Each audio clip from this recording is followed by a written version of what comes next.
várias coisas que nós recebemos, várias dádivas, várias conquistas na nossa vida, nós podemos classificar como bênção. Uma cura é bênção. Uma amizade que você faz, Ricardo, com alguém é bênção. A resposta de uma oração é bênção. Então eu entendo que quando fala colheita de bênçãos, são vários tipos de bênçãos. E às vezes a gente se foca em apenas um tipo de bênção. A gente se foca, olha, a minha meta é alcançar isso aqui. Se fora disso aqui, o que eu receber, o que chegar até a mim, não é bênção. Não é bem assim. Porque saúde é uma bênção maravilhosa que podemos desfrutar. A cura, a paz, a tranquilidade, a serenidade, um conforto. Aquele momento que você está passando por um frio ali, chega alguém, te cobre, te dá empresta uma blusa, aquilo ali é uma bênção. E às vezes nesses detalhes que a gente passa desapercebido, a gente até começa a achar que Deus não está próximo de nós, Deus não está olhando para nós, e de repente Deus está a todo momento. Seja num abraço, seja numa palavra de ânimo, uma palavra que vai te motivar naquilo que você quer, bênção. São colheitas de bênção. E às vezes a gente passa a ser muito exigente nas palavras, nas pregações. Olha, parece que a palavra hoje não teve muita bênção. E foi ministrado várias bênçãos. O livramento. Às vezes a gente não observa no mundo espiritual coisas que acontecem. Demônios são jogados ao chão, demônios são expulsos e tantas coisas acontecem no mundo espiritual e a gente às vezes murmurando. O livramento de alguém que poderia te fazer o mal. Várias bênçãos. Então, quando eu entendo aqui colheita de bênçãos, é uma cesta, é um kit que vem com várias dádivas, com várias coisas importantes para a nossa jornada, para a nossa caminhada. E o interessante, abrindo primeiro em Mateus capítulo 8, onde fala da sogra de Pedro, né? E para muitas pessoas pode parecer, irmão, conta a outra, vai, essa benção aí. A sogra de Pedro estava deitada. Jesus chegou, orou por ela, ela levantou. Não, isso aí, segue, de repente, não é bem o que a Bíblia fala. A Bíblia fala que, o Evangelho diz que ela estava acamada com muita dor.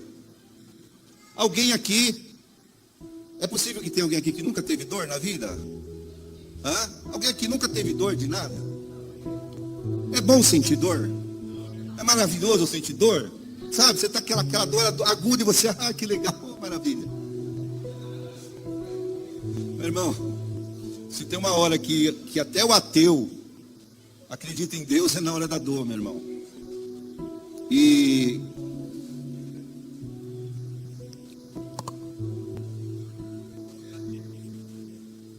eu pensei que não ia chegar essa época, eu ia precisar de usar um óculos, viu, irmão? Mas vamos lá. O versículo 14 diz assim, do capítulo 8. Hoje eu não vou ter ajuda do... Vamos lá. Quando Jesus chegou à casa de Pedro, a sogra de Pedro estava de cama e com febre. O versículo 15 diz o quê? O versículo 15 agora. Mas quando Jesus pegou na mão dela, a febre passou. Mas o interessante aqui é o que vem em seguida, que fala assim, ela se levantou e começou a servir. A bênção, ela vem, as bênçãos, elas vêm com um propósito, com um objetivo. A bênção, ela não pode ser um fim em si mesma. Né, Ricardo? A irmã recebe um teclado, ganha um teclado, Deus abençoe, e cadê a irmã? Não toca, não vem. As bênçãos não podem ter um fim em si mesmo. Tem irmã que quando vai chamar a atenção de alguém lá em casa, tem uma voz maravilhosa. Mas chega na igreja, não dá um aleluia, não dá um glória a Deus, não pede a Deus para entrar no grupo de louvor, não se prepara para fazer parte do grupo de intercessão, né, que tem aquela voz poderosa. Então, as bênçãos, elas vêm seguidas de compromisso, com objetivo e com propósito. Você recebeu, tem um fim, tem um propósito, tem uma necessidade ali aguardando. Você foi promovido, mais dinheiro, opa, agora vai dar para ajudar mais na igreja. Irmão, se você não sabe bem o que fazer com o dinheiro, a igreja tem vários objetivos e propósitos. Enquanto não vem uma ideia do que você fazer, tem 2 carros, você dirige 2 carros ao mesmo tempo. De repente você faz algum negócio, né, ô Joe? Vamos fazer alguma coisa disso aí. Não é possível que você vai colher tantas coisas e você não vai pensar no propósito, no objetivo daquilo que Deus está enchendo na sua casa. O que a gente vê aqui, ó, são pessoas que falam assim, mas espera aí, eu posso levar alguma coisa, eu posso dar um pouco do que eu tenho. Eu posso dar, eu posso contribuir, eu posso ajudar, eu posso dar uma carona, eu posso dar um conselho, eu posso ajudar no louvor, eu posso ajudar na limpeza, eu tenho força, eu posso fazer alguma coisa. A sogra de Pedro estava acamada e Jesus chegou na hora do rango, olhou para as panelas, nada feito. Não é possível, né? O que aconteceu? Ele olhou e viu a sogra de Pedro deitada. Mas Jesus, espera aí, levanta e anda. A sogra de Pedro, Ezequiel, podia fazer o seguinte, estou curada, que bom, vou ficar por aqui mesmo. Não. A gratidão move para o propósito. Eu vou ficar aqui deitada só agradecendo, dando aleluia, glória a Deus, ou não. Eu vou me levantar e fazer alguma coisa. A gratidão, ela move a gente para realizar algo. Não podemos ficar só no muito obrigado, Deus te abençoe, olha, que bom, Deus. Não, a gratidão. Ela se levantou e foi fazer alguma coisa para servir a Jesus. Passando esta parte, no capítulo 27 de Atos dos Apóstolos, nós temos um episódio em que um grande navio que transportava várias coisas, inclusive, o Renato, tudo bem? Glória a Deus. Transportava as pessoas que, assim, era um navio cargueiro e transportava pessoas e tinha aqueles compartimentos, andares de baixo em cima, superiores e tal. Quem estava lá no porão do navio? Quem será que estava lá? Acorrentado, prisioneiro, para ser levado para cumprir pena em algum lugar? O apóstolo Paulo. O apóstolo Paulo estava lá no porão do porão. E olha que Paulo, ele entendia de navegação, e ele falou para aquele povo ali, falou assim para o comandante, olha, pelo que eu vejo, pelo tempo, e não tinha previsão do tempo, não tinha nada não, era pela experiência que Paulo tinha, meu irmão. Ele falou assim, olha, essa embarcação saindo nesse dia não vai dar certo. Mas quem era Paulo? A experiência de Paulo, se ele era um prisioneiro. E ele falou para os comandantes tudo, mas mesmo assim não tem jeito, você é um prisioneiro. E, fica quieto, vai lá para o fundo, para o último lugar, a parte mais baixa. Imagina a palavra que Paulo recebeu. Olha, você agora é meu servo, eu te escolhi, você vai pregar o evangelho em vários lugares do mundo. Sabe quando soam essas coisas na nossa mente? Essas promessas nas nossas mentes? mas a gente parece que as coisas estão ocorrendo o contrário. Não é possível, Senhor. Eu imagino ele olhando para aquelas paredes daquele navio e ele imaginando que por trás daquilo ali existia uma compreensão terrível de água, que não podia nem pensar em bater um prego ali, colocar um quadro. Já pensou? Agora tinha um pessoal que estavam lá em cima, na parte superiores. Quem assistiu Titanic, né, deve ter mais ou menos uma ideia. Aí é música, dança, aí maravilha e tal. E Paulo naquela situação, sem poder o que fazer. Quem sabe o inimigo falando assim, olha aí, ó, você falou que é o tal, você que falou que Deus vai fazer, vai acontecer na sua vida, olha onde você está. Ou que na verdade você está colhendo aí. Ou que você vai receber aí, ó, receba aí, irmão, a bênção sua aí, nesse lugar. Quantos de nós, você, já se encontrou numa situação em que você fala assim, parece que está chegando o fim, e agora é hora que eu tenho que me render. Agora é hora de eu me render, que realmente não vai acontecer nada, não vai se realizar nada, parece que é o meu fim. Seja no momento de dor, seja no momento de escassez financeira, seja no momento em que parece que as pessoas te abandonaram, seja no momento em que parece que ninguém demonstra gratidão pelo que você fez, que é triste, é lamentável. E várias circunstâncias pode parecer que você fala assim, agora parece que eu tenho que jogar a toalha e aceitar. Sabe quando alguém fala assim, aceita. Ninguém quer saber de você, você não é nada. Você acha que você é alguma coisa, você acha que as pessoas pensam que você é alguma coisa, você não é nada. Já pensou? Você acha que você é especial, mas você só acha. E de repente, você se vê ali, todas essas vozes, essas palavras. E agora vem a notícia de que as pessoas estão jogando tudo para fora, porque uma tempestade iniciou. E aquela tempestade veio de tal forma que precisou começar a esvaziar a embarcação. E a notícia chegou até Paulo de que realmente o barco, o navio ia naufragar. E provavelmente ia morrer todo mundo. Quem estava lá no porão do porão não tinha outra esperança.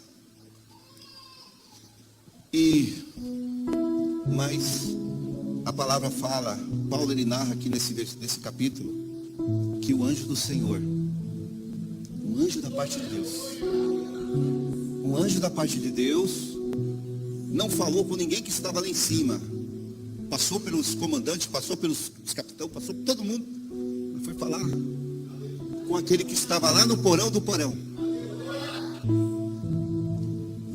Eu imagino no mundo espiritual,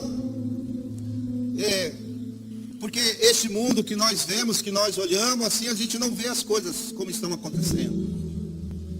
Podia se dizer, meu irmão, quem era a autoridade ali naquele barco? Os comandantes, aqueles que estavam no comando do navio. Quem era Paulo? Nada. Paulo não era nada. Mas quando Deus envia o anjo e falou assim, não vai falar com o comandante, não vai falar com o general, não vai falar com o responsável, vai falar com o meu servo, ele é a autoridade lá. Aquelas pessoas se acham alguma coisa, mas o meu servo que é a autoridade lá. E faz o seguinte, é hora dele subir e ir lá falar com os comandantes que se acham comandantes. Porque eles falam assim, agora vamos jogar algumas pessoas também para fora.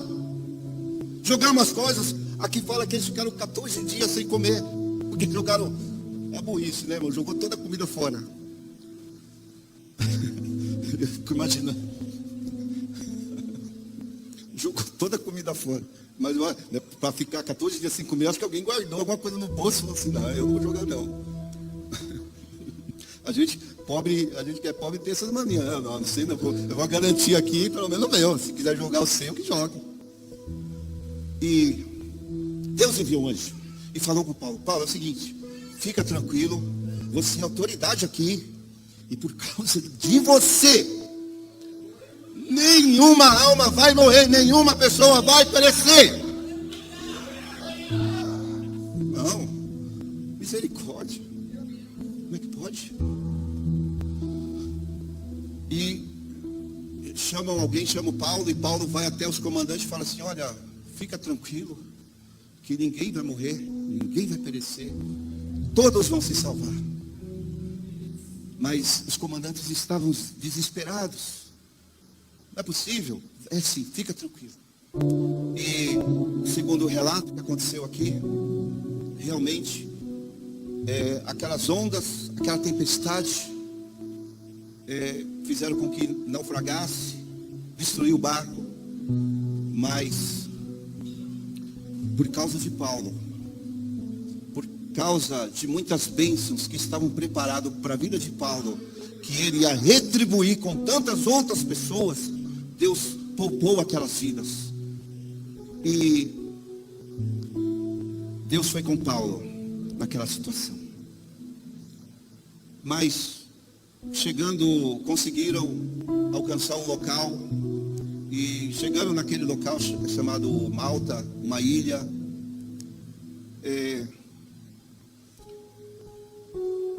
E aí muito frio, o pessoal com fome. Mas naquele lugar, Deus já tinha preparado algumas pessoas para ajudar aquelas pessoas. Já tinham lá um povo, fala que até bárbaros, né? Porque eles não eram bem civilizados, era um povo que morava naquela ilha. Mas Paulo fala que esse povo, essas pessoas que moravam naquela ilha, eles tinham um coração muito grande, eles tinham uma humanidade. Deus usou aquele povo para ajudar aqueles homens que estavam com fome, com frio. São colheitas. São colheitas. Mas parece que ainda tinha um episódio que ia acontecer, que quando eles foram fazer uma fogueira ali para se aquecer, fala que eu fico imaginando, né, se Paulo, depois de tudo que Deus fez através da vida dele, ele confirmou que ninguém ia perecer, que ninguém ia padecer, e realmente foi aquilo. Aí Paulo agora ele começou a ser visto como alguém. Mas Paulo, na sua simplicidade, na sua humildade, meu irmão, ele parecia ser uma pessoa como qualquer um. Daqui a pouco você via, cadê Paulo? Quando foi ver, Paulo estava catando madeira lá, colhendo galhos e para ajudar na fogueira. E diz que quando ele mexeu ali alguns galhos, saiu uma cobra daquelas venenosas e picou a mão de Paulo. Aí pronto, meu irmão. Aí aquelas pessoas olhou assim e falou: não é possível, esse homem é amaldiçoado. Não morreu de fome, não morreu de frio, não morreu afogado. Chegou aqui agora aí, ó. De acordo com o relato, fala que aquelas pessoas, nem Deus, esse homem está carregado de maldição. E Paulo, não sem fazer histeria, sem escândalo nenhum, ele foi assim, sacudiu, jogou para lá. Jogou para lá a cobra. E o pessoal, daqui a pouco ele cai, quer ver? Ó, já está ficando roxo. Ó, peraí, vai, quer ver? E Paulo, de boa, tem uma coisa aí para eu comer, tal, de boa. E o pessoal esperando.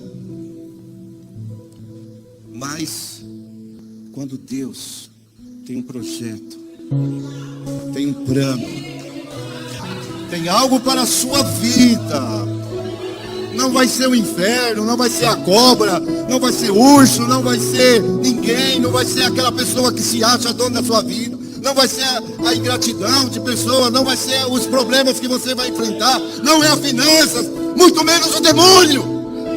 Deus vai fazer cair por terra todo o mal.